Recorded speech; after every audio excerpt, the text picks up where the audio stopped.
There's definitely a mechanical structural aspect to headaches. So if the joints in the spine aren't moving properly, if there's a subluxation or a fixation, there's just not good movement, that can be a problem, right? Especially like if the atlas, that C1 and C2 aren't moving properly because your head sits on top of that, that can create a lot of neurological imbalances and muscular imbalances, of course. And then just people sitting all day, right? What does that do?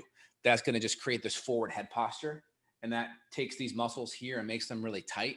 And then you have a lot of these muscles, they can create trigger point pain referral up the side of the neck. So like trigger points in the SCM, this muscle here, the sternocleidomastoid, or the upper trapezius, or the splenius capitis muscles in the back that go up and that hit right in the back of the occiput there.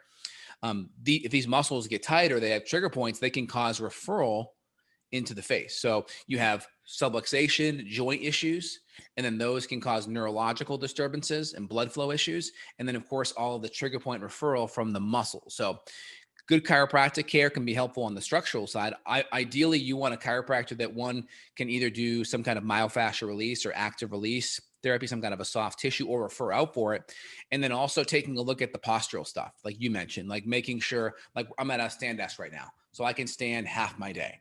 I have a really good chair that has really good lumbar and cervical support. So you want to make sure postural is good. You can do good exercises like the foundation training.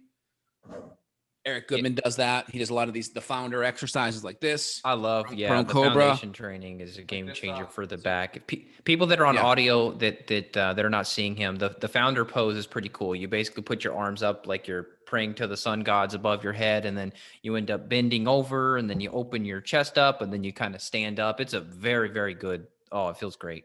Yeah, basically it's just putting stress on that whole posterior chain and working that whole posterior side together in unity. So from a structural standpoint, soft tissue, make sure joints are moving properly. And then, of course, look at the trigger point referral, the adhesions. The problem with chronic muscle pain is you have poor movement. Poor movement in the joints means poor communication to the brain. You have lots of postural disturbances from people sitting all day. And if you sit, invest in a good desk, a good desk as well as a good chair. Spend a couple $100, get a really good chair that has cervical and lumbar support. That's huge. Don't get a cheap thing like that. And then also soft tissue, chiropractic, and then good exercise support to really make sure that whole posterior chain's working well.